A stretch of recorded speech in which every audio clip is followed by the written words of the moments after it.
इस साल 16 days of activism against gender based violence का थीम है to end digital abuse against women and girl.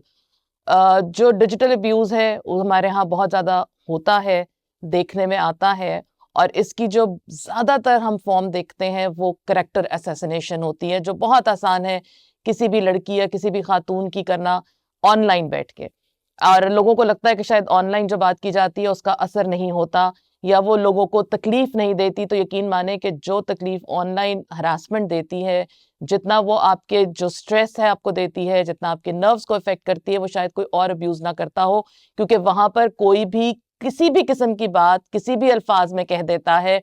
और उसका असर जो है वो बहुत देर तक रहता है। कई दफा खवातीन जो है वो सोशल मीडिया प्रेजेंस अपनी कम कर देती हैं, वो बात करना बंद कर देती हैं, वो जो है अपने आप को छुपाने की कोशिश करती हैं। तो हमें इस जो मुहिम है उसमें ये इस पर साथ देना चाहिए और ये सोचना चाहिए कि ऑनलाइन हरासमेंट एक बहुत बड़ा मसला है जिस पे बात करने की ज़रूरत है,